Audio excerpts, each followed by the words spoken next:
Good morning.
Okay, I'd like to welcome everybody to the meeting of the State Election Board.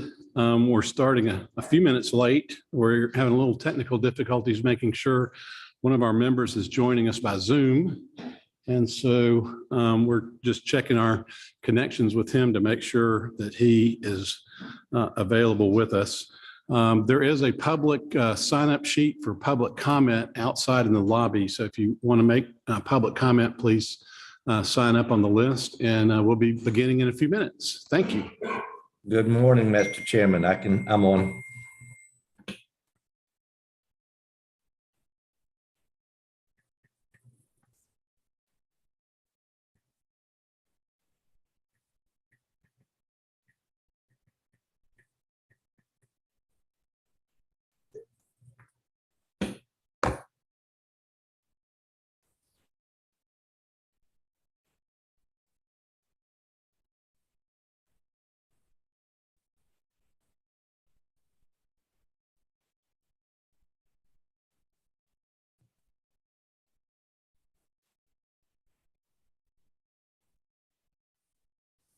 Good morning, Mr. Chairman.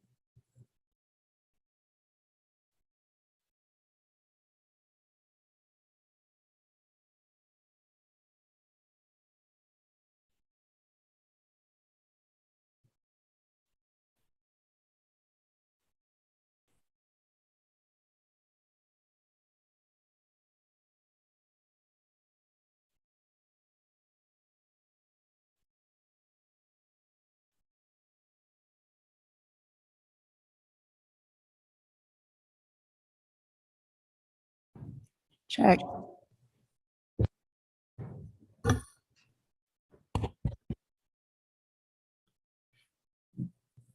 Good morning, Mr. Chairman.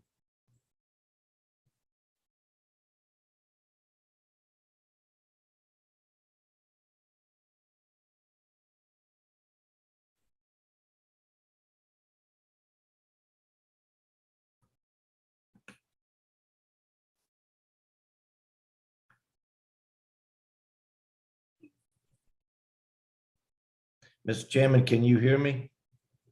I was asked to see if you can hear me. I don't think he can hear me. Mr. Chairman? Ed, this is a check for board member Ed Lindsay. Can you hear us? I can hear and you. if so, text Ryan that you can. I can hear you, Mr. Chairman. I don't know if you can And hear We're me. trying to see if we can hear you. So if you'll just give us a mic check. Mr. Chairman, how are y'all this morning? Is everybody doing Cannot hear okay? you. But text Ryan and see and let him know if you can hear us. I can hear you. Everybody doing okay? I'm here. Just to let you know, Yeah. Mr. Lindsay, I can hear you on here, but they need to turn on computer audio in that room. So I've sent over a colleague of mine to help them with so that they can make sure they hear you properly. Okay. Well, if the chairman needs to go ahead Since and Ed start. Lindsay has reported to us that he can hear us. So apparently the way it works is.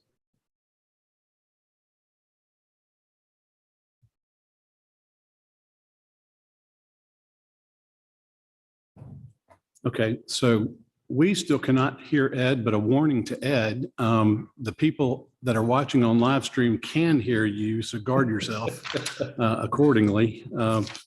Know that you are being heard, but just not by us, but we'll continue to work on that. So since Ed can hear us, I'm going to call this meeting of the State Election Board to order. And the first order of business is that we begin with an invocation and pledge of allegiance. And I'd like to invite Sarah Gazelle to do the invocation and the pledge of allegiance.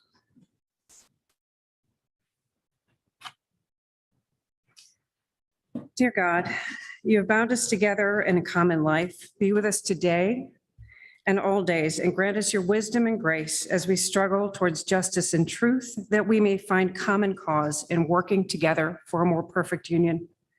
Grant also your comfort and your strength to those who suffer and mourn in New York and California and in all places where there are victims of violence. Help us to heal that which is broken and make us instruments of your peace. In thy holy name we pray. Amen. Amen. I'm going to ask everyone here to please rise. Face the flag. Yes, sir. I pledge allegiance to the flag of the United States of America and to the republic for which it stands, one nation, under God, indivisible, with liberty and justice for all.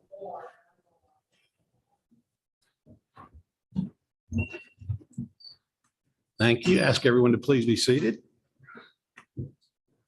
The next order item on our agenda is the approval of the board meetings minutes from last meeting. Ask the board if everyone has had an opportunity to have a look. Well, first I need to, before we do that, let me proceed with a roll call in essence. We know that Ed can hear us, so Ed checks in as present. Sarah? Present. Member Sarah Gazelle is present. Doctor? Present. Dr. Johnston is present. So all of the board is present. We do have a quorum. Now we can proceed to business.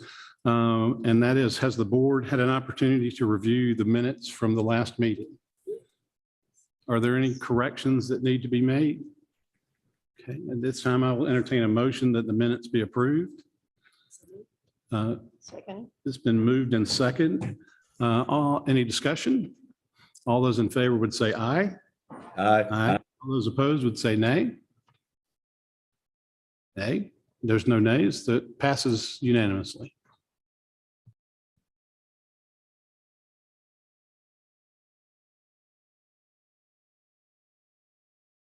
All right, so Ed has joined us both in visage and voice, so welcome. And we appreciate your vote, and we've marked it for the official meetings records. The next item on the agenda is public comment, and I have a list of those who have commented. And just a warning, we're in election season, and so tensions are high, and there's a desire to have one candidate or another benefited, and but that's not the business of the board.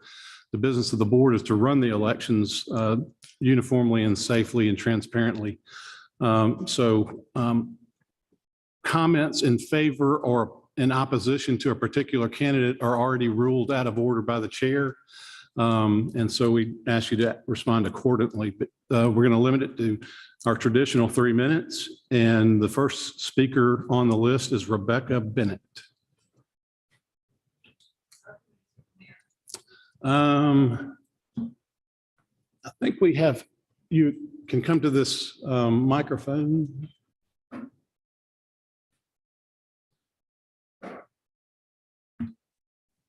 And I will turn your mic on.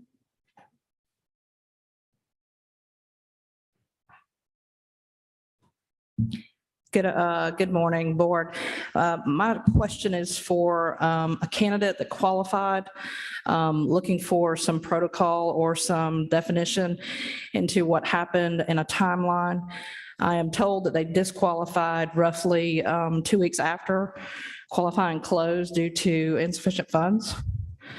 And it took the board until April the 30th to make the local election supervisors aware of this, preventing them from being able to reprint ballots or deal with that. Can you give me any information on that? Candidate being John London in the 9th district.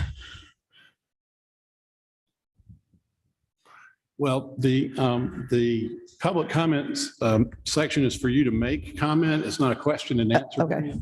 So I'm going to go ahead and rule that all statements in the form of a question are rhetorical. Okay, that's fine. So I guess if I'm going to actually make a statement to those that are listening, please make sure you check your ballots, because we do actually have candidates on there that were too late to be pulled off. And I don't want to cause any issues going into where people are uninformed, thinking that there's an actual candidate on the ballot. Thank you for your comment. The next speaker is George Valbona.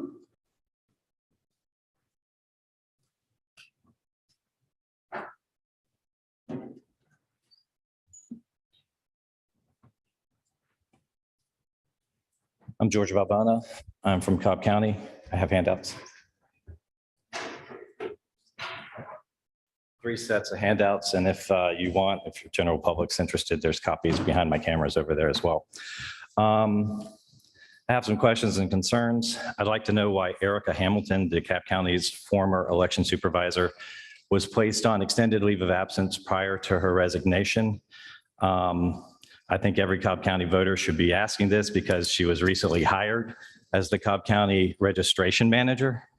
And I submitted an OCJA back in February 3rd, which did not get a response, which goes contrary to OCGA 50-18-70 subsection F, where I should get a response within 3 business days. They never responded. I had to resubmit. Unacceptable. I still haven't received any responsive information regarding that. I received this spreadsheet directly from the Secretary of State's office. It has all the counties and all the companies that are handling their ballot printing. Overwhelmingly, Tatnall out of Reidsville, Georgia is the hit. They've only been printing in Georgia since 1879. They print 151 counties out of 159. You just said, Matt, that the SEB's goal is uniformity. Well, there's only one county here that is listed as unknown. Guess which one? My county, Cobb. It says unknown, print file sent directly to Cobb, directly to county. And so that means the Secretary of State's office and Michael Barnes don't know who's printing ballots for Cobb County. I got a problem with that. I got a lot of more problems. Let's get to them. The other problem I have is that 8 other counties are using Fort Orange Press out of Albany, New York. Okay. They are paying exorbitant money to do this. Their quote, their invoice is ridiculous. To quote a Georgia ballot printing expert, quote, that's pretty dang expensive. And he also mentioned that it also doesn't include postage. And I want to know why these counties, which include Cherokee, Clay, what's that right here? DeKalb, Gwinnett, Clark, Paulding, Cherokee, Dougherty, Lee, Oconee, why they're paying so much for ballot printing. I know there's absentee and there's, emergency and all that, provisional, but it's crazy. Cobb is paying too little. The expert says that the bid is like half what it should be by far.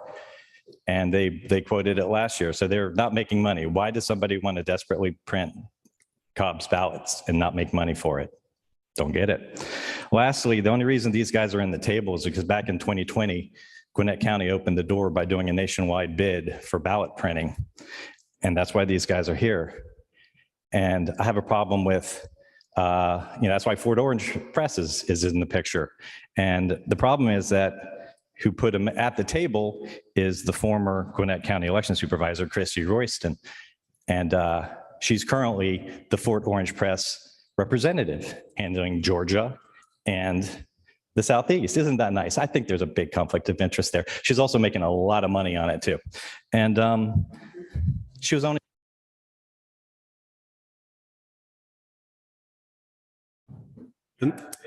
The next speaker signed up for public comment is YG Nightstorm.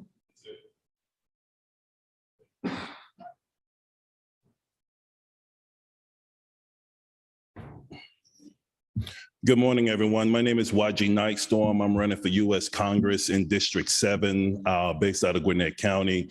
And I've had the pleasure of speaking with constituents on both sides.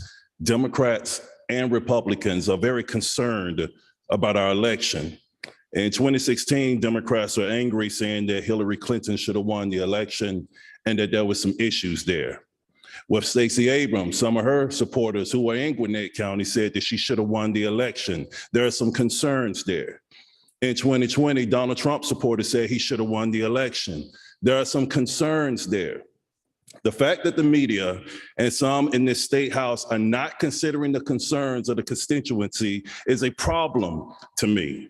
This should not be a partisan issue. We have folks being kicked out. We have folks want transparency, and others seems like some of the leaders here don't seem to want that.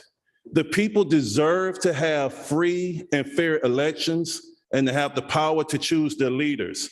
Regardless of whatever political affiliation we have, we should have the right as the people to pick our leaders. And as a person running for Congress in District 7, I don't care if you're Democrat or Republican, everybody should have full transparency to this. Everybody should have full transparency to every action with every ballot, and every ballot should be counted, and the people should have the power to know what's going on in the background and should not have a shroud of secrecy. So my concerns are, as a person running, because I have skin in the game, this directly affects me and others. I don't care if you're Democrat or Republican, it should not matter. The vote should be the vote. And anybody that's trying to manipulate the vote, if they break the law, they should go to jail and they should be punished. God bless everybody in here, and I hope we can all stand together regardless of political party for what's right and what's true for the betterment of this state and this country. Thank you. Thank you for your comment.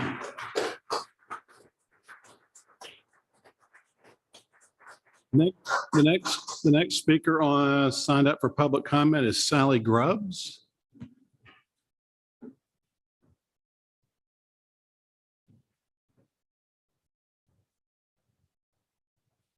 Your mic is on. Thank you and good morning. I would like to personally thank you for holding this in-person meeting because it's very difficult to conduct actual tangible meetings via Zoom because you always have control of the mic. Last year in April, on April 28th, I was testifying when I was disconnected. So I want to tell you thank you. I'm going to read a press release. I'm from Cobb County. I did this press release and sent it to you all on May 5th. Unfortunately, the 2022 primary advance voting began with multiple issues at polling locations throughout Cobb County. Since the polls opened on Monday, May 2nd, problems have included poll pad voter data being missing and incorrect information in certain ballots. Some ballots excluded a state representative race and some ballots excluded the cityhood referendums. Since our vote is anonymous, once a ballot is cast, there is no way to rectify an issue. Today, we were faced with the same issues being reported. In addition, the early voting check-in system, ENET, crashed. Incidentally, it was also down yesterday again. We have conflicting stories as to why. The My Voter page contains inaccurate or missing information for some voters. The problems do not appear to be isolated. However, we have not yet determined the number of affected voters or the number of incorrect ballots. To Mr. Nightstorm's comments, it should be one citizen, one vote, and there should be accountability in how our process happens. The Cobb County Republican Party takes election integrity seriously, and we are committed to the proposition that every eligible voter should be permitted to vote, every legal vote should be counted accurately, and every ballot issued should be prepared correctly. If we can get lottery tickets right, we should be able to process ballots. As the representative of the Cobb Republican Party, we are elevating our level of concern. The Cobb Board of Elections has suggested an election challenge after the election as a possible remedy, but we believe that the Office of the Secretary of State and the Cobb Board of Elections exist to prevent these matters from having to appeal to the courts for every minor problem. Although the problems may be considered minor, we believe, and I believe personally, that it is indicative of a systemic failure. Therefore, considering the above issues, it is our position that emergency balloting provisions should be used as per Georgia law with audits implemented as per Georgia law. This would entail hand-marked paper ballots so that poll workers can verify the ballot being issued to the voter is accurate and the voter can actually see that the information is accurate. It is imperative that the voter be able to verify who they are voting for or what they are voting for before they cast their ballot. We will act as needed to protect the rights of voters from the systemic failure. We have put our election integrity legal team and the state GOP on alert that Cobb County GOP will do all within our power to make sure that every legal vote is counted. As of yesterday, we had conflicting information from the Secretary of State's office, and this body exists to ensure that elections are run appropriately and fairly. And I am begging you to please step up for the citizens of Georgia. Thank you very much. The next speaker is David Cross.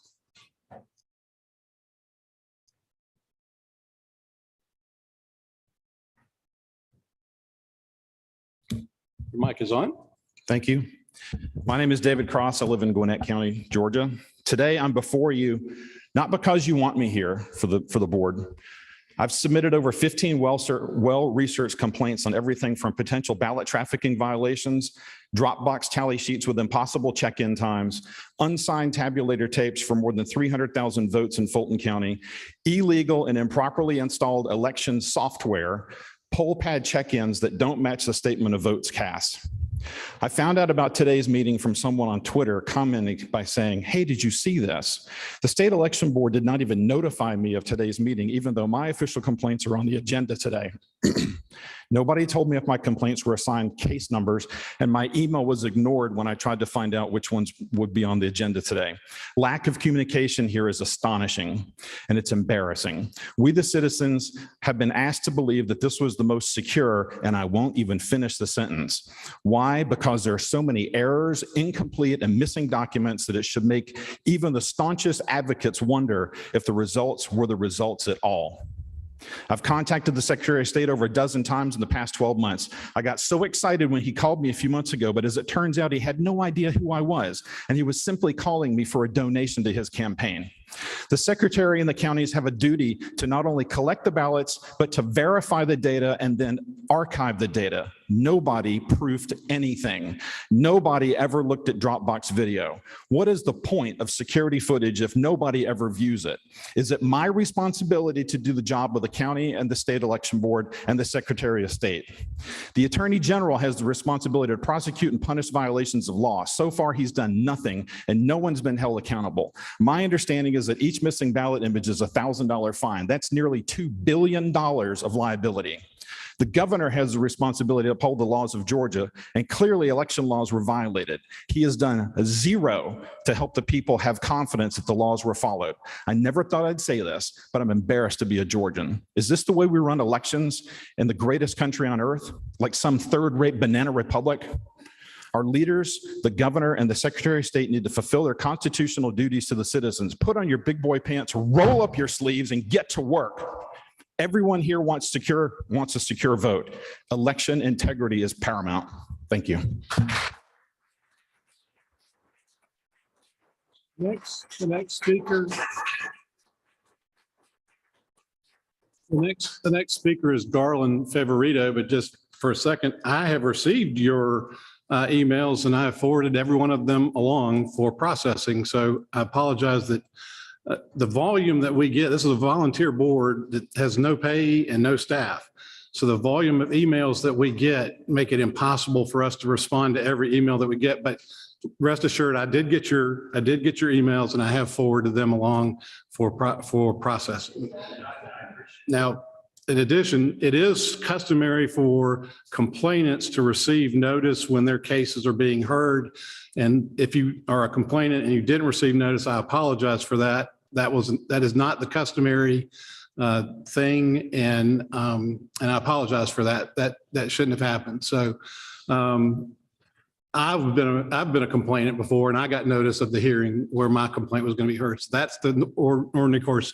So I will find out what happened there, and I apologize for that. But I've seen every single one of them, and I forward them along. But I get 300 emails a day with complaints, so I can't respond to each and every one and have a full-time job. So I apologize for that. But I did want you to know that your concerns are being addressed. Okay. The next speaker is Garland Favorito. Thank you, Mr. Chairman. I'm Garland Favorito, co-founder of Voter GA. We're encouraged by the restructuring of the board and hope it continues for the board so that they can gain complete independence from the Secretary of State office, and that will help you conduct more legitimate, unbiased investigations. This afternoon, you will receive via email the final signed draft of our demand letter respectfully requesting that you make 2 state election board rules conform to federal and state law. When SB 202 was passed last year, it made ballot images public, and Voter GA immediately began a statewide analysis of them of the 2020 general election images. Our analysis was hindered because we found that about 70 counties had destroyed roughly 1.7 million original ballot images from the 2020 election. In another analysis, we found that about 70 counties destroyed their Dropbox surveillance video, which would have monitored 181,507 Dropbox ballots. In both cases, the counties blamed the state election board rules that allow for premature destruction of images and surveillance video. I say premature because state and federal law requires a 2-year retention of all election records. Therefore, the letter that you will receive requests that the state election board rules be changed to comply with state and federal 2-year retention periods. The destruction of the original images prevents any means to verify the election results or detect counterfeit ballots. Therefore, the letter also requests the board to seek a litigation hold on all 2020 general election ballots so that they may be preserved until all litigation regarding the 2020 election is resolved. The people demand transparency. Thank you for your comment. The next speaker is William T. Quinn. Your mic is on.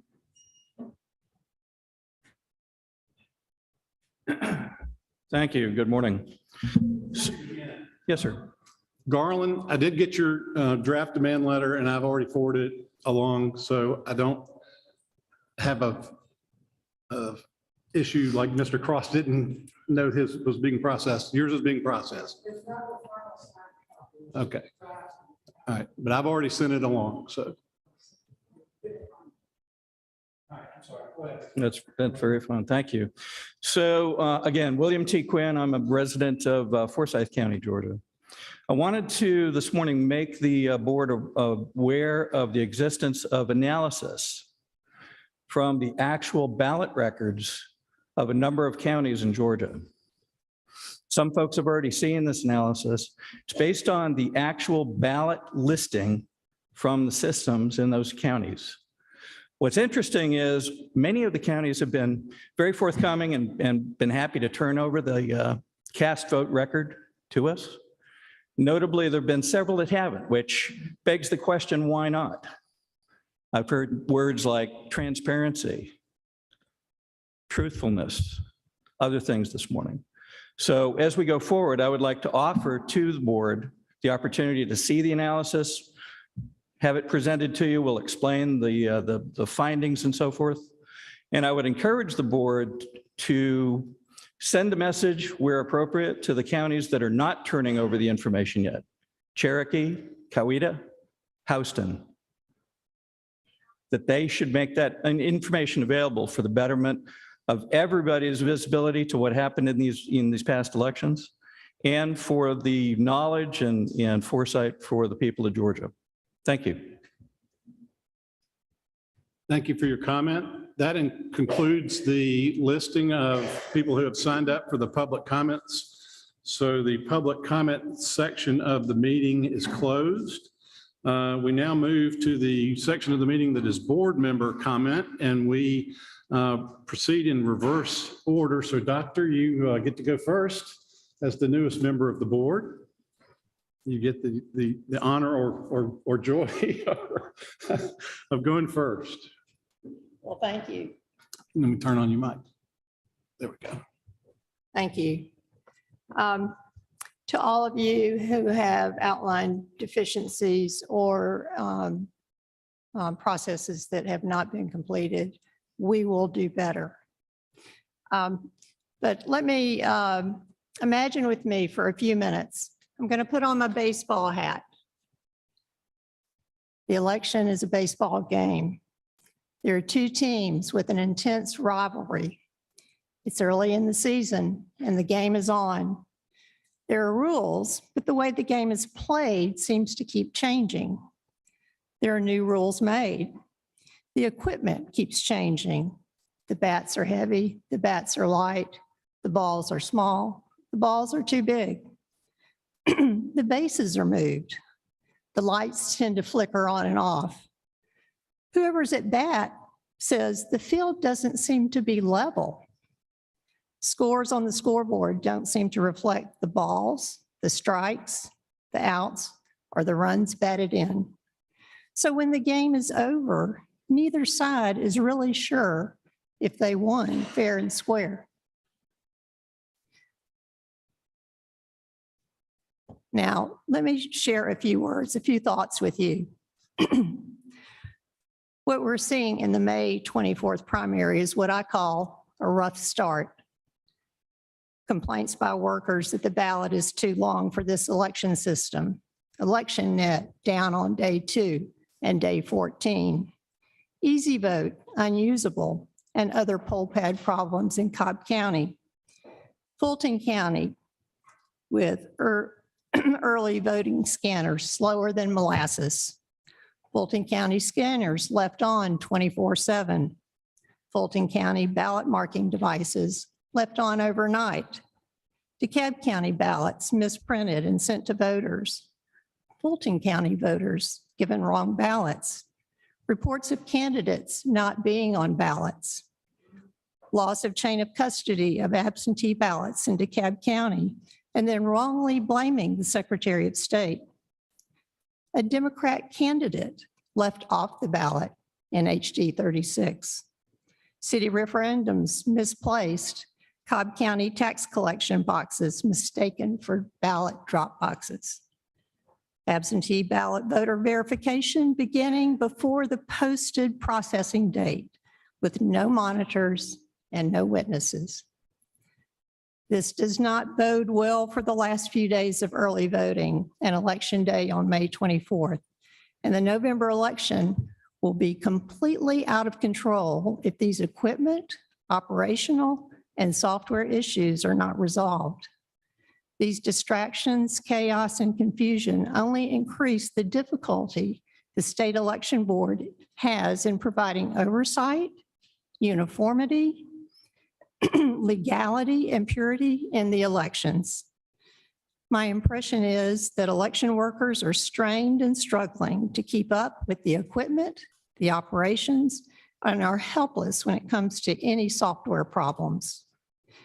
In this atmosphere of partisan tension, we need to do everything we can to simplify the process, make it transparent for all candidates and their parties, and ensure that election laws and regulations are upheld.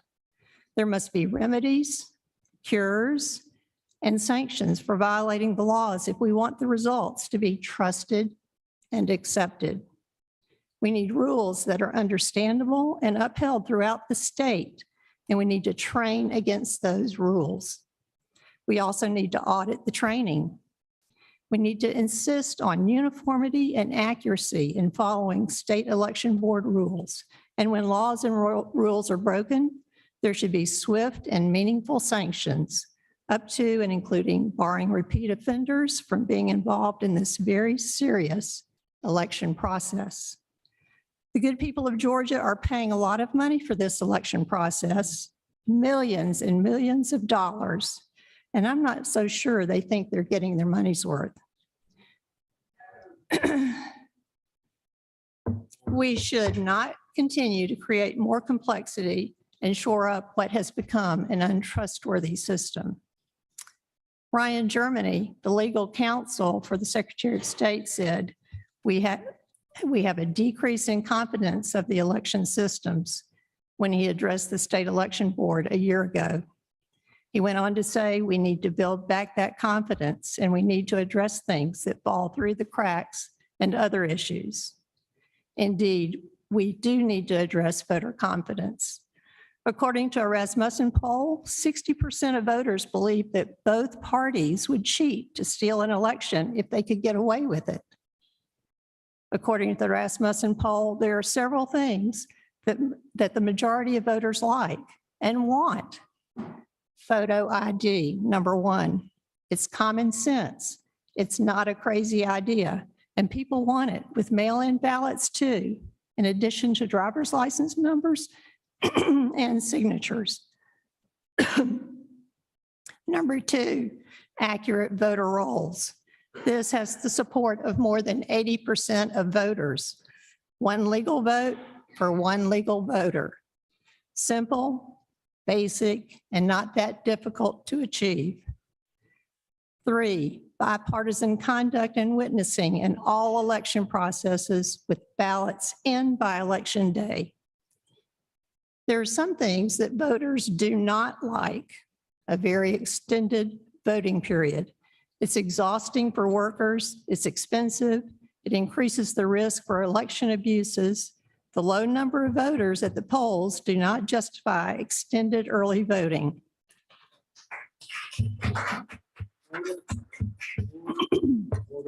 Two, ballot harvesting. Buying, bullying, intimidation, pressure, threats, vulnerable voter abuse, illegal voter assistance, and ballot theft. I call these people vote predators that prey on the weak. Vulnerable voters must be protected, and vote predators should be hunted down and stopped. Three, outside private money or schemes by so-called nonprofits that amount to vote buying.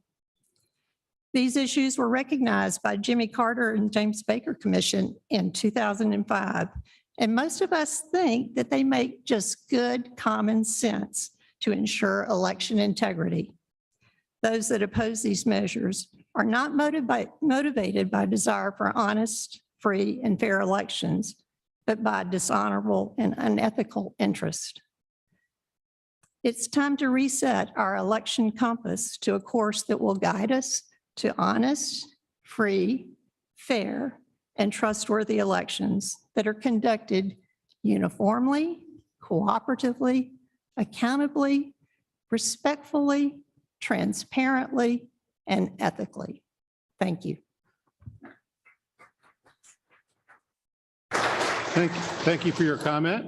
The next member of our board in terms of seniority or newness is Mr. Lindsay, and so he has joined us by Zoom. And so I turn the floor to you, Mr. Lindsay.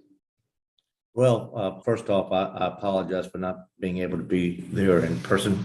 And I appreciate the fact that I can, in this age of technology, I can come in via Zoom. And I do appreciate the comments that were made, public comments that were made, as well as my fellow member of the board.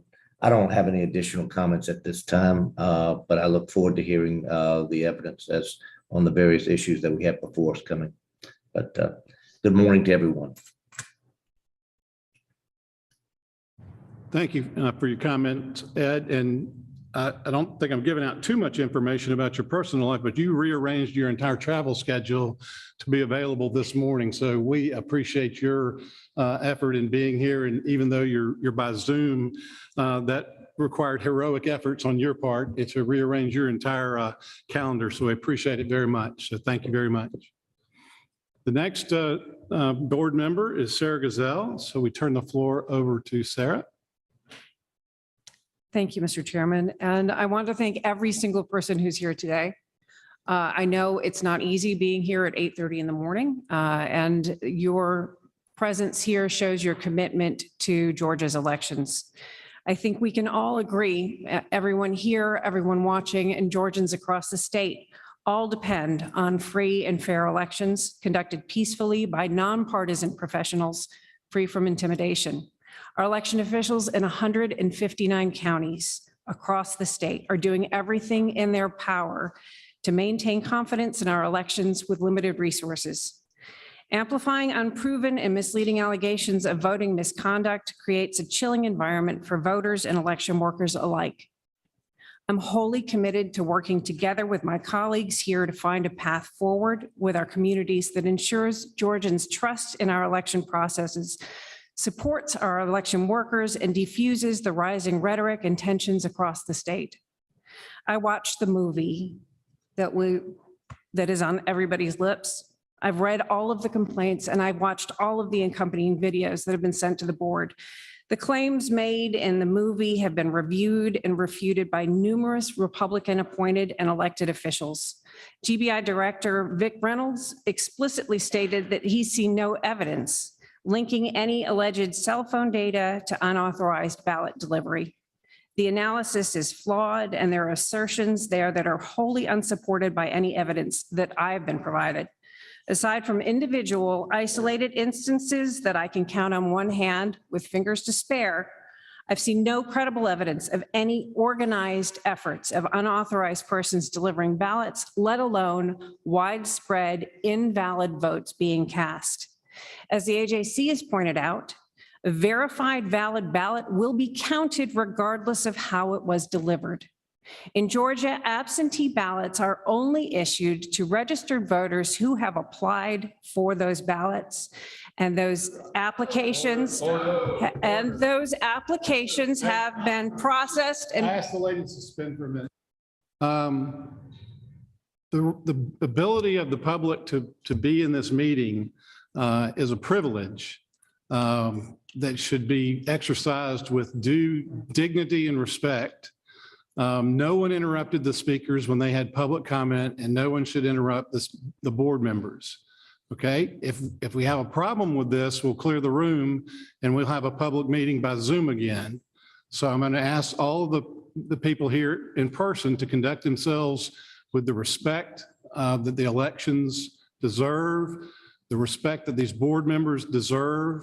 And if not, we'll just clear the room and you watch it on Zoom. Okay. Lady will continue. ballots are only counted once the identity of the voter has been verified by checking the signature on the ballot. And that is the process that was followed in 2020. Drop boxes are inherently more secure than mailboxes and have been used in other jurisdictions for decades. Despite the lack of evidence of widespread illegal ballot collection activities, real harm has been caused by these unsupported allegations asserted by individuals seeking to profit off of them. Election administrators across the state have testified against restrictions that were put in place because of how they limited access to voters. And I'm deeply concerned that the individuals who are pushing these false narratives for their own purposes are fueling inflammatory rhetoric that risks conflict. But I also have a deep belief that Georgia voters will come together across the political spectrum to reject efforts to dox and intimidate innocent voters and hardworking poll workers who are simply doing their jobs, and that Georgians across the spectrum will condemn the threats to identify and target nonprofit organizations based on unfounded allegations, which these same groups are threatening to do. Our democratic institutions depend on public trust to uphold our rights as citizens. I'm committed to working together with our communities to deepen trust in our elections and protect and support our election workers and voters alike. Thank you. Thank you. The member of the board by seniority is me, so I get to go last. And so what I'd like to do is take a few minutes to respond to the questions that I get as I go through the day. I get uncounted numbers of emails asking me questions and saying, have you seen this? Have you seen that? Please see this. Please pay attention to this. So what I want to do is take this opportunity is to communicate to a lot of people all at one time, questions, the answers to questions that I've been receiving. And so the first question is, surprisingly, the suitcase ballot issue is still coming up. And I get lots of questions about that. So I'm going to go take a minute to address that. And so what I want to do is I want to invite everybody in the public who is interested in this, and especially I'm speaking directly to voters who have come to me and said, I'm not going to vote because the suitcase ballot showed my vote doesn't count. I'm speaking directly to you now. I want you to go to securevotega.com, securevotega.com/fact check. And that is put up by the Secretary of State and is the actual video from State Farm Arena. It has 4 cameras. And you might be a busy person and you say, well, I don't have time to watch 14 hours of 4 cameras. So what I'm going to do is I'm going to make it, all you got to do is watch 3.5 minutes. And so if you go to securevotega.com/fact check, go to camera 2, timestamp 1026, and watch the next 3.5 minutes. You will be able to see empty ballot containers, visibly empty, shown on the camera 2. You can watch the workers load the ballots into the ballot containers. You can watch the workers seal the ballot containers, and you can watch the workers push the ballot containers under the table. And you'll see that the ballot containers are clearly marked ballots.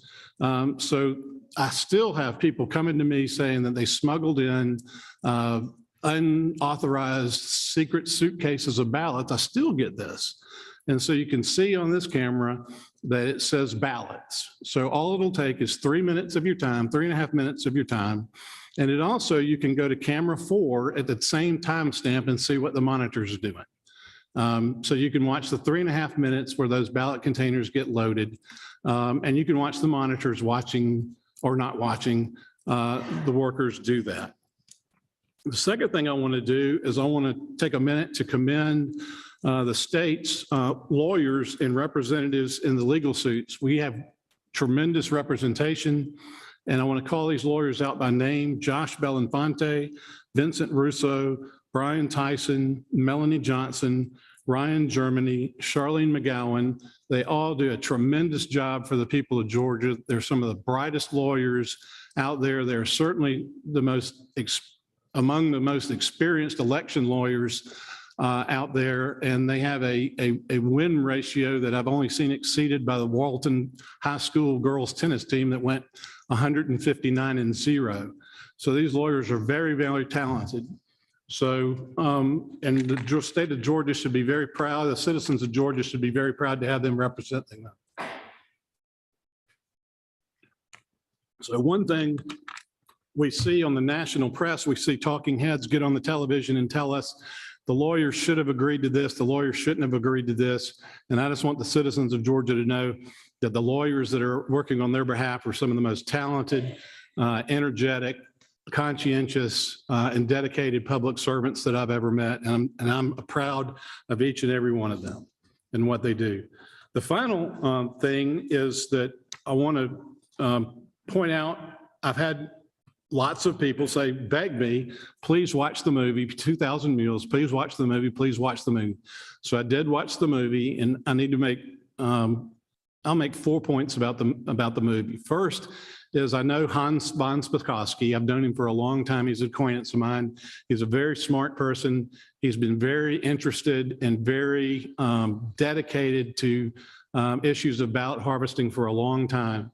So he is a voice that I trust, and is one of the brightest people I know. So Hans von Spakovsky is in the movie and makes points. Now, most of the points he's making don't apply to Georgia. And in fact, the movie itself recommends that states adopt a system where ballots are mailed at the request of the voter, who then gets the ballot and sends them back. So in fact, the movie says the state should adopt this system.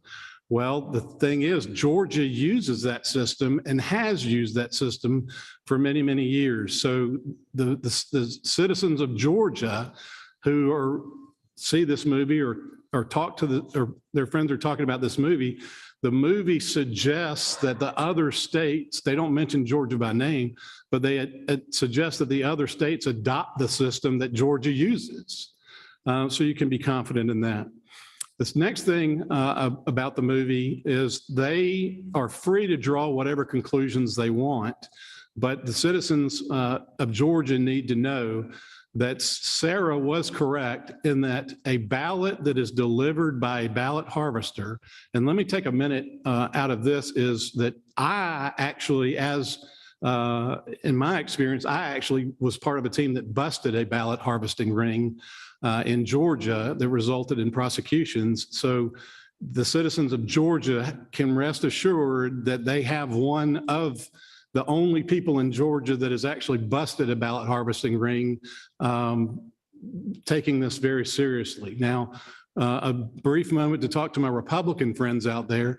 Rush Limbaugh used to hate it. I mean, he would go apoplectic when somebody says we have to investigate this because the seriousness of the allegation. He hated that. But here, us Republicans are now on the other side of this issue, and we do want it investigated. We do want it investigated exactly because of the seriousness of the issue. So we'll give this a fair look. We'll call the balls and strikes fairly as we see them, and the chips will fall where they may, but it's not going to be a witch hunt. It's going to be done soberly and with great care by people who know what they're doing. And you can rest assured that I'm very familiar with ballot harvesting. I've trained scores of lawyers in what to look for and how to address it over my 30 years of doing this. So the citizens of Georgia can rest assured. But Sarah is exactly correct in that a vote delivered by a ballot harvester, if there is one, is treated in exactly the same manner as the vote that you have delivered yourself. It still goes to the same people. It still goes to the same process. It's still checked against the voter rolls. The signature at the time was still matched. And so we say, is this a voter? Yes, this is a voter. Did they request a ballot? Yes, they requested a ballot. Are they authorized? Yes. So the idea that I got from watching the movie was that they were saying that there were 92,000 illegitimate manufactured votes in Georgia. And maybe I misunderstood the point they were making, but that was the point I heard. But that is not true. A ballot harvested vote might be a perfectly legal vote. It's just the manner of its delivery was illegal. So that's a very important point that I did not see mentioned, that I bring out to those that want to ask, what's my opinion there? The other thing I want to address is that I heard on the radio the other day an allegation that the governor mailed out 7.8 million ballots to people that didn't even request them. And I almost drove off the road because that statement was so wrong on so many different levels. So let's address that for a minute. First of all, no constitutional officer anywhere in the state sent anyone a single ballot. The ballots are sent out by the county election office. So no constitutional officer sent a single ballot to anybody. The governor didn't, the Secretary of State didn't, nobody did. And second of all, nobody, other than a handful of mistakes where an election worker just simply picked the name next on the list and sent a ballot off to the wrong person by mistake. No election worker sent a ballot out that wasn't requested by a voter. So when they talk about mailed out ballots and vote by mail, Georgia does not use that system, although you can send your absentee ballot back by mail. We don't use vote by mail. And what they mean when they're talking about vote by mail is they mean that live ballots are mailed out to everybody on the voting list. And Georgia does not have that system. I personally don't think that's a wise system. I don't think we should do that for the same reason you don't send out a live credit card to somebody, whether you know that they live there or don't. So Georgia does not use that system. Ballots are only sent when they're requested. So that's a few issues that I wanted to get out to the public and get off my chest. And I think everybody has had the opportunity to speak. And one of the reasons that I was insistent and Sarah was insistent and the doctor was insistent and Ed agreed along, and the Secretary of State's office and the Georgia Building Authority were so kind to let us have this meeting was because I thought it was important that everybody have a chance to publicly air their views and get things out in the open that they wanted to talk about. So I've gone a long time, and what we will do now is close the board member comment section of the meeting, and we'll move to the update on True the Vote complaint, which I think is Ryan Germany. So Mr. Germany, the floor is yours.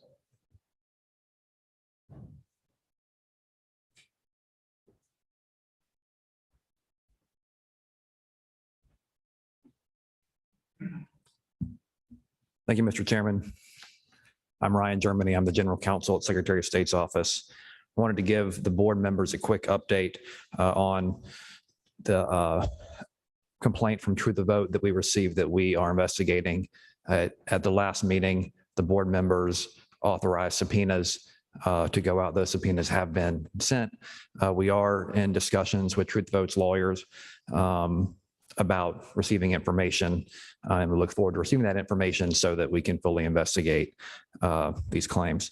True the Vote does have some genuine concerns about confidentiality of information, and so we're trying to work with them to resolve those concerns.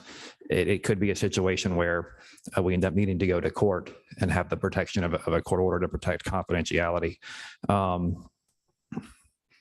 So that's where we are with this. We have not yet received information, but we're in discussions with their lawyers.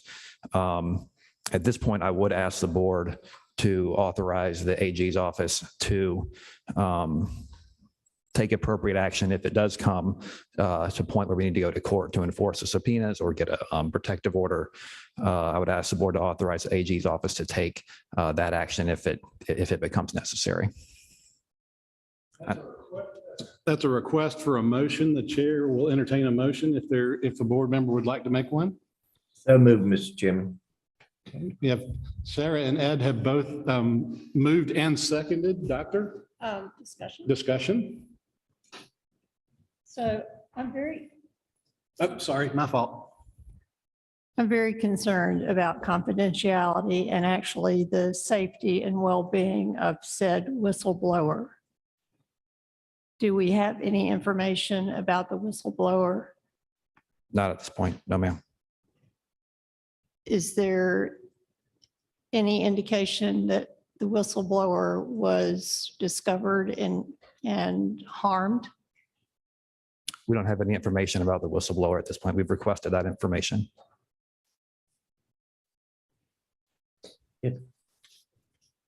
If I may, Mr. Chairman, while within the court system, there are procedures for assisting in confidentiality for a whistleblower. But given the allegations that True the Vote came forward with, I believe that it is incumbent of us and the Attorney General to pursue those allegations and to see if it indeed has any merit or not.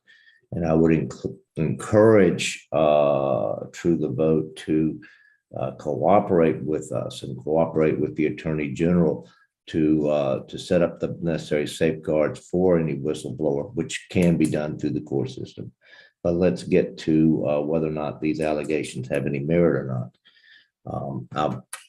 I was a little bit concerned that in one publication, someone from True the Vote was quoted as saying that he felt that the subpoenas were an attempt to intimidate True the Vote and harass True the Vote. I believe that was the term that was used in this publication. I certainly hope that didn't accurately reflect True the Vote's true feelings.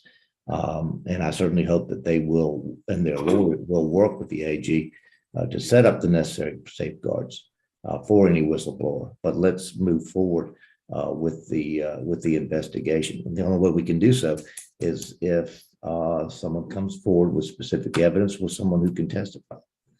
For that reason, I believe that it's incumbent upon us to have the AG move forward. I do not want to put the well-being or safety of somebody in jeopardy. And I think we need to have a mechanism to offer protection to the necessary parties before we can really proceed with this investigation. I think the mechanism to do that is what we're discussing. I think a court order could assist with that. And that's why I'm asking the board to authorize the AG to take appropriate action, both to enforce the subpoena if it becomes necessary, but also to ensure, sufficient confidentiality of information. Any further discussion? Any further discussion? If not, at this time, we're ready to proceed with the motion to authorize subpoenas with instruction. All those in favor would say aye. All those opposed would say nay. Motion carries. Mr. Germany, the floor is still yours. That's all I have on the truth of vote complaint, Mr. Chairman. If you'll remain in place, the next item on our agenda is an update on early voting. So Mr. Germany, again, the floor is yours. Thank you, Mr. Chairman. I did want to provide the board with a quick update on early voting. We are now, it's Tuesday of the last week of early voting, so we do expect turnout to increase as it generally does during the last week of early voting. So far in this election, we've had record early voting turnout almost every day of the cycle.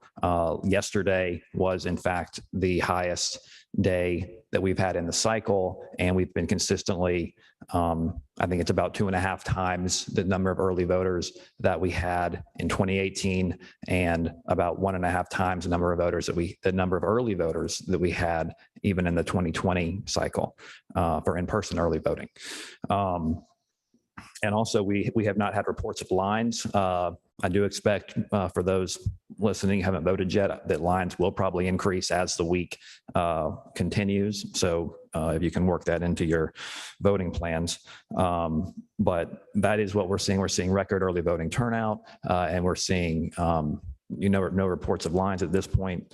There have been some issues that some people have discussed already. I would describe them as the types of issues that we normally see in any election. And we've been working with counties to resolve them as quickly as possible.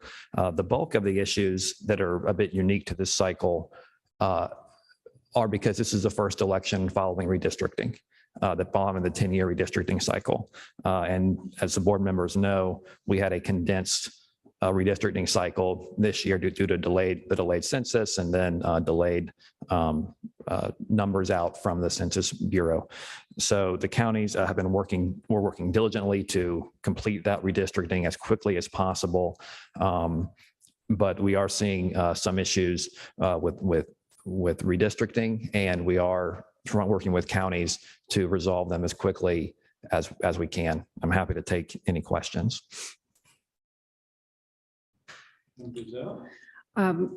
Thank you, Mr. Germany. I appreciate this. And this is more of a comment than a question. And I think that all of us have shared in the frustrations that Ms. Krebs and Dr. Johnston have expressed with regard to some of these redistricting issues. I want to acknowledge the fact that the county election supervisors, almost as a whole, recognized that this was going to be an issue and petitioned to delay the start of the primary by 1 month, but unfortunately the General Assembly did not take that up. So these issues were anticipated, and I think the counties should be commended for, frankly, the scarcity in the number of problems that we've seen. I anticipated a lot more given the compressed time scale. So I really want to give my thanks to the incredible work that the counties have put in to try to minimize these problems and to resolve them as quickly as they could. I would echo that, and I would just add the same praise for our elections division. This cycle, we instituted a new tool using some mapping software to kind of help counties do some quality check on their, at least their state and their federal their congressional lines. And I think the counties would say that tool is appreciated and help them really reduce any potential errors before voting started. Some of the issues that have come up that we've seen have been with county commission lines, and that was unfortunately not part of the quality assurance check we were able to offer counties because we don't have those lines. But when those issues were discovered, then counties quickly resolved them as well.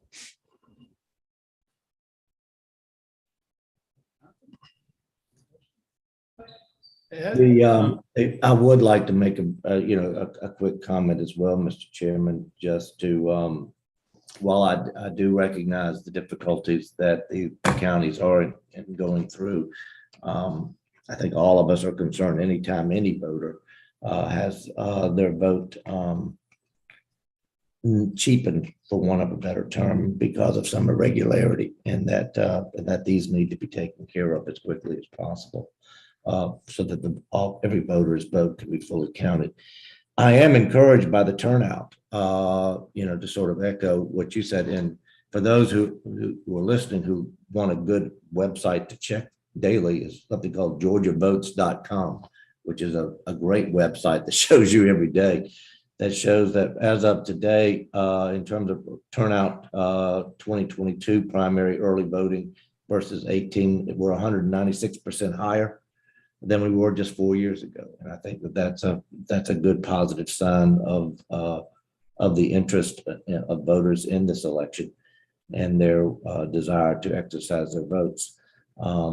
Anyway, while I do commend the counties for what they are trying to do to correct any irregularities, I think it's incumbent upon us and anyone to try to get these things resolved as quickly as possible.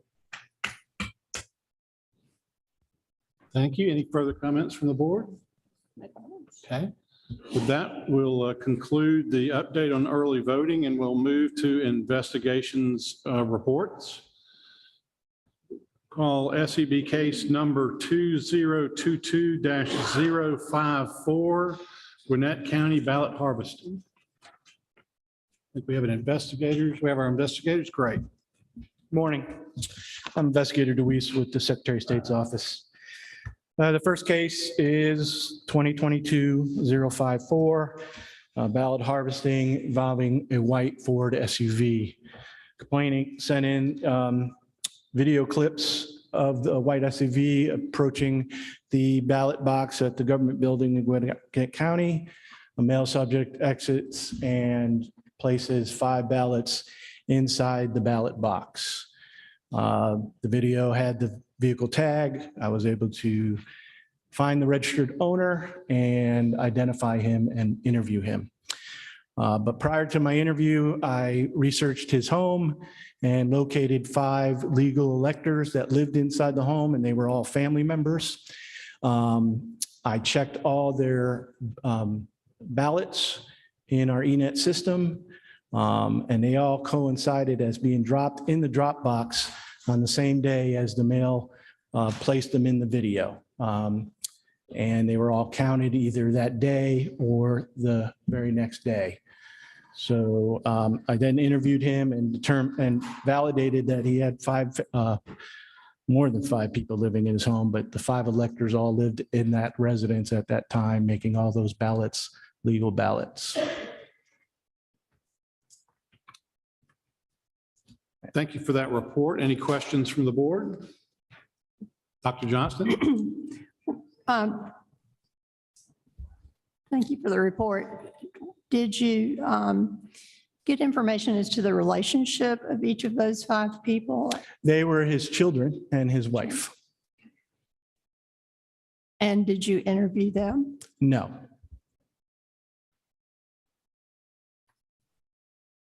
But I did check their election status, that the ballots all matched. So everybody that was a registered voter at that house, the interview, he admitted to being there. He said, that's me on the video. That's me pasting 5 ballots, but he goes, those are all my family members' ballots. So that information prior to me talking to him, I found all the electors that were registered at that home and checked all their ballots, and they were all dropped on the same day, which matched up with the video and counted. Thank you. Other questions from members of the board? If I may, Mr. Chairman, I think for the listening audience, it's important to point out, and I'll have the investigator confirm that you are authorized to deliver ballots for other family members located in your home. That is something that is clearly permissible by law. Correct? That is correct. Let me also ask you this. And I appreciate folks coming forward with concerns and specific allegations and for us to investigate. But I've also seen some of these, some people also going out and publishing these allegations and posting videos online or through other sources of people without a full investigation. Do you know whether or not this individual was one of those people that was whose car and car tag and picture was published publicly? As far as the white SUV, I have not seen the movie True to Vote, but I did see a True to Vote representative on a Tucker Carlson show. And in the background, they had that video clip playing of that subject in the white SUV. I would simply like to caution folks who are bringing forth these allegations to please allow an investigation to take place before you publish these allegations. Voter harvesting is a crime.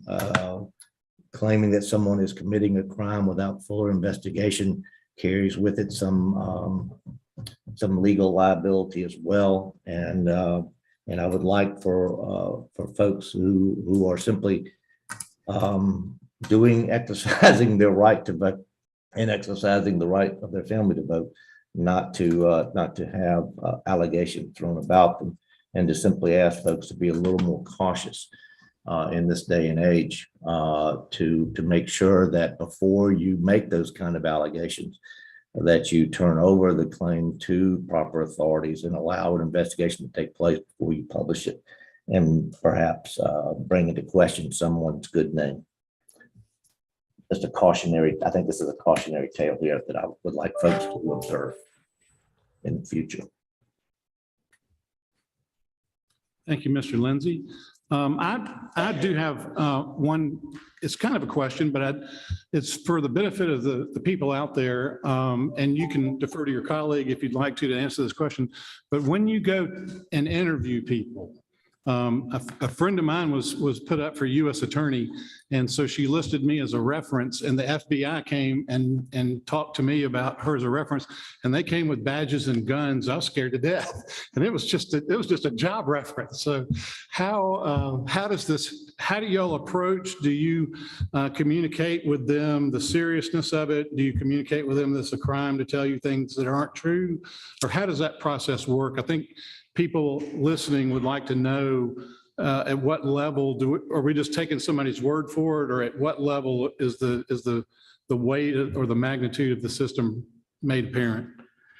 Well, in my experience as an investigator, every case is different in how you would approach, in this case, respondent. In this case, I got a lot of information prior. I found 5 legal votes from that address, and then matched up with the video. So that gave me a little, what's the word I'm looking for? It made me satisfied that it looked like they were going to be legal votes. So I contacted him by phone and email and set up a meeting to get his statement. And as far as the family living there, you could tell there were several people living there with the amount of cars in the driveway. So not to put words in your mouth, but to characterize what I heard, and that is like us lawyers, we always say, don't ask a question in court that you don't already know the answer to. You go into these interviews already knowing the answers to a lot of the questions you're going to ask, and that way you know whether they're telling you the truth or not. Right. I researched the home and found that these people lived there, and did as much research that I could based on the information I had with his name, and all that. Thank you for that explanation. Do you have a recommendation for the board? I did not find anything to suggest a violation of Georgia code. I think your recommendation is for no action. I'm prepared to accept a motion. So moved, Mr. Chairman. Okay, Ed and Sarah have both moved and seconded it with each other again. Dr. Johnston, discussion? All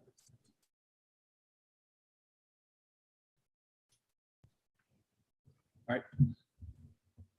I told you we had the brightest lawyers in the state helping us out. There is no legal consequence to the statement no action, so it's actually a motion for dismissal. So I stand corrected. Thank you, Ryan.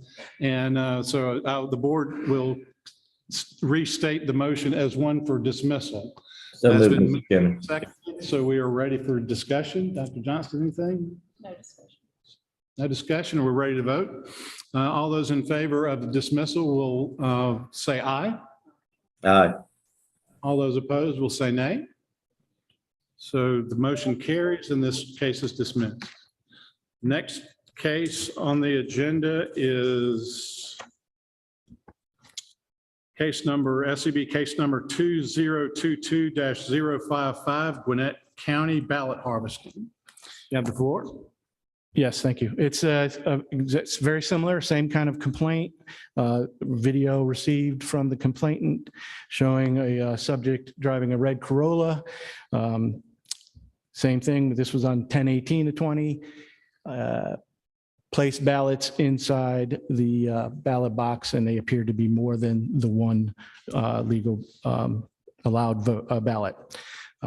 Same investigation. We had a tag. I got the registered owner and did the same research on the home, found the legal electors registered at that address and confirmed with a phone interview that was recorded with him that he did admit that it was him on the video and he admitted to placing 4 ballots. And they were all family members that lived at that home. And that was that. All the information on ENET coincided with the video as being dropped. And as far as being accepted into the ENET, I've been mentioned the first time is depends on the time of day you drop your ballot. If you drop it off early, they may get counted all at the same date. Or if you drop it off late at night, it be counted on the very set next date. But in this case, they were all counted and they all appeared to be legal votes. And my interview confirmed that. Any questions by board members? Dr. Johnson? What were the relations of each of them? These were his family members and children. His children Children? and his wife. Did you interview them? No. Thank you. I just confirmed that all their votes were all voted the same way. At this Mr. time, Chairman, I have Sorry. if I can ask a similar question to the question I asked previously, in addition to the sending the complaint to us, and I do appreciate when someone sees something that is questionable, that they turn over the investigation to us. But do you know whether or not, once again, same question I had before, that in addition to filing a complaint with us, do you know whether or not voter harvesting were published in any kind of online service or any kind of documentary or anything like that? Do you know in this situation if that happened again? I have not seen any my personal self. I have not watched that movie yet. I just, anyway, the same caution that I would give, that I gave earlier, I would give here to the folks making these allegations. If you see something that you find questionable, turn it over to the authorities, but do not simply go out and start questioning the integrity of individuals and alleging crimes without any further evidence. That could subject you to some kind of liability from that individual who rightly might take exception to having their good name questioned.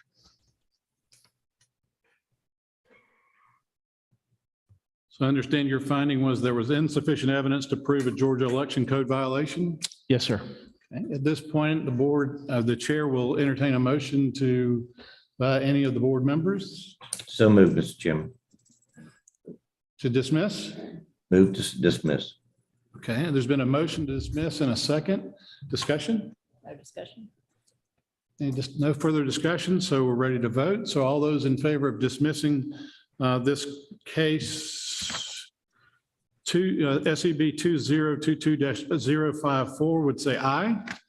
Aye. All those opposed? 5-5, yeah, it's 5-5. Oh, I'm sorry, 5-5. Thank you for correcting me. 055. All those in favor would say aye. Aye. All those opposed would say nay. The motion carries and the case is dismissed. The next case is SEB 2022-056. Turn this over to the. Yes, sir. This is also ballot harvesting, and this involved the video clips received from a complainant out of Gwinnett County on a black Volkswagen Passat. The tag was visible. We were able to get the registered owner for that also. And it did the same procedures. Found out that he was a legal voter and his vote was counted on the same day, 10/12/20, that he placed them in the box. This voter only had 2 votes, and the second vote was his mother's. And I did confirm through the investigation that she was a legal voter, registered, and both ballots were dropped at the same time and counted at the same time. And I found no violation of Georgia code on this.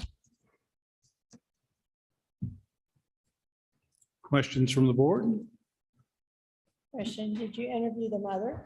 No, ma'am. Thank you. Any further questions from the board? This time I'm ready to entertain a motion from a member. Okay, Board Member Gazelle has moved to dismiss. Is there a second? Is there a second? Second, Mr. Chairman. Sorry, I was on mute. Seconded. Discussion? No discussion. No discussion. We're ready to vote. All those in favor of dismissing case number SEB 2022-056 would say aye. Aye. All those opposed would say no. Motion carries and case number SEB 2022-056 is dismissed. Thank you. Did I hear anybody? Did I hear someone? I said, thank you, sir.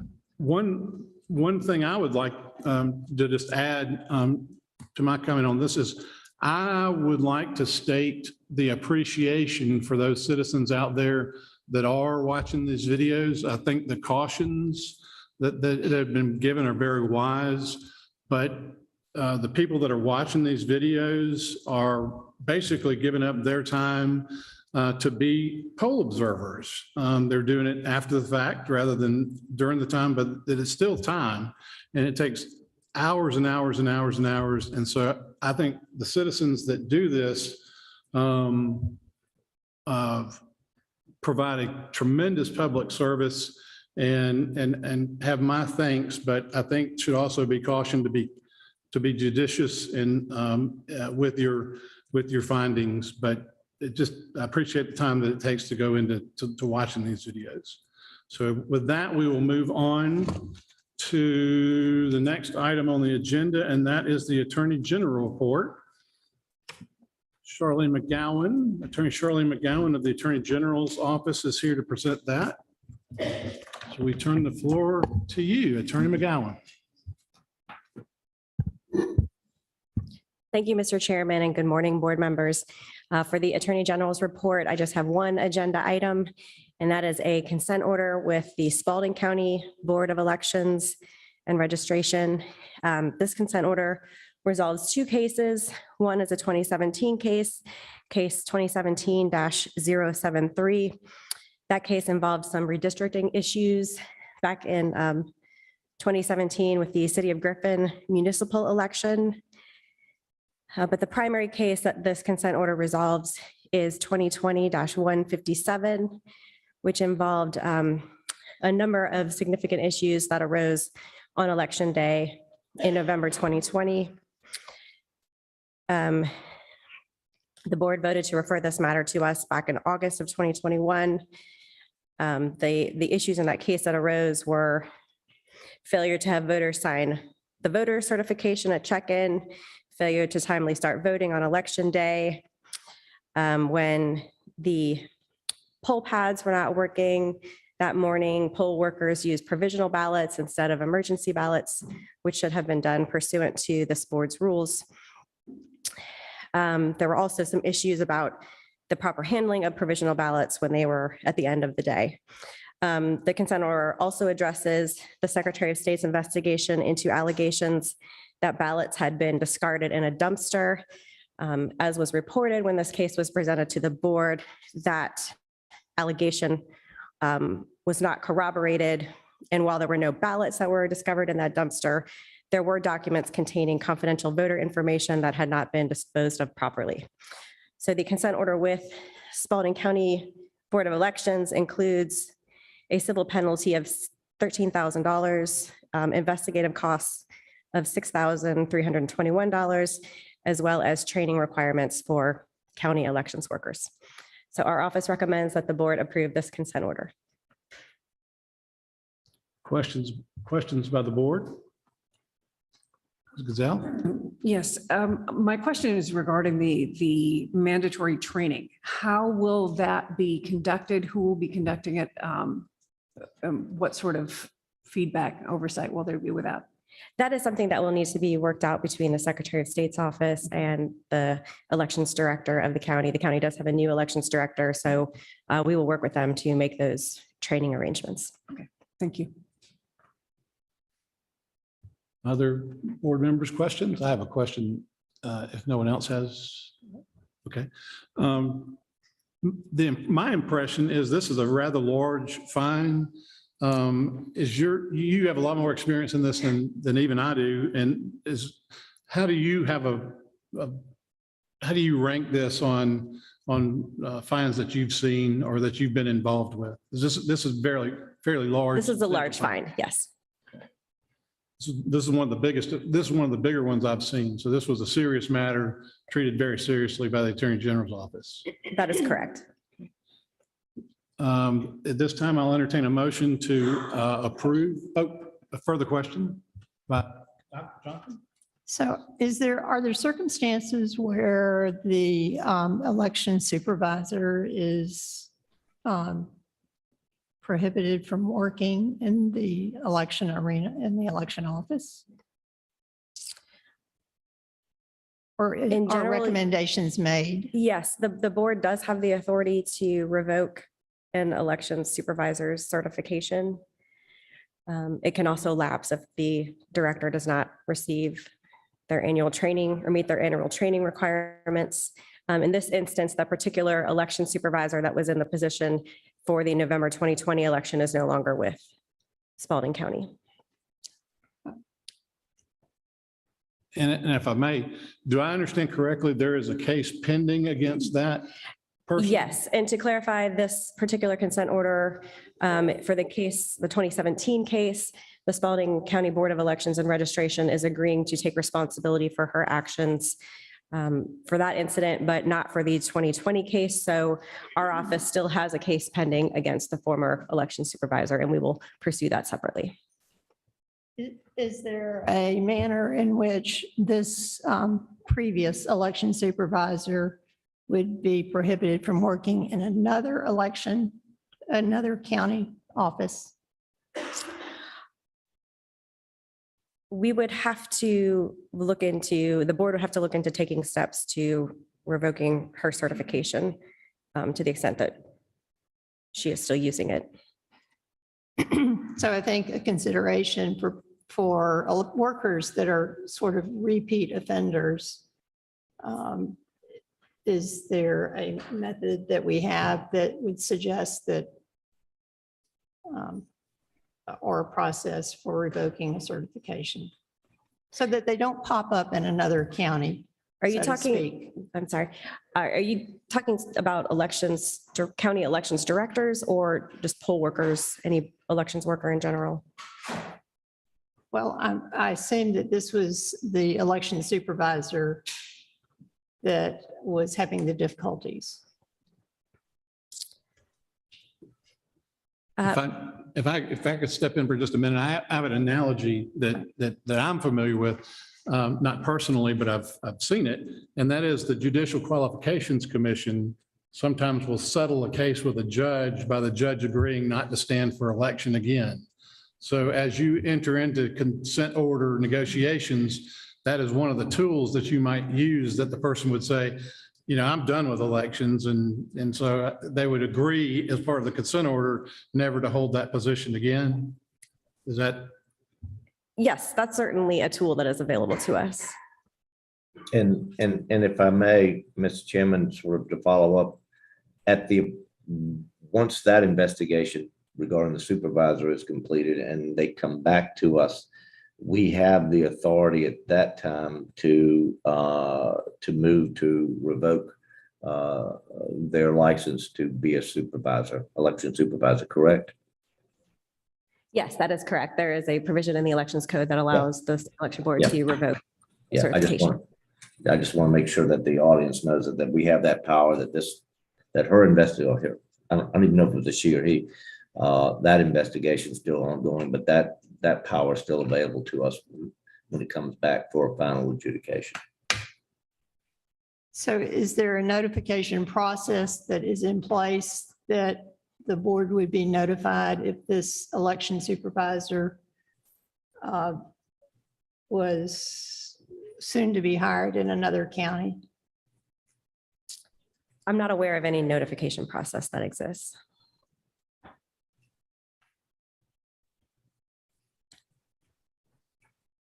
Any further questions? Okay, at this time, I'll entertain a motion to approve the consent order, Spalding County 2017-073 and 2020-157. Is there a motion? So moved. There's been a motion to approve the consent order. Is there a second? Second. Board Member Gazelle and Ed Lindsay have coordinated to second once again. And so there's been a motion and a second. Is there further discussion? Everyone's ready to vote. All those in favor of approving this consent order would say aye. Aye. All those opposed would say no. The motion carries. The consent order is approved. With that, I have exhausted my agenda and would entertain a motion to adjourn. Board Member Gazelle has moved and Dr. Johnson has seconded. All those in favor would say aye. Aye. Aye. All those that oppose say no. No opposition. We are adjourned.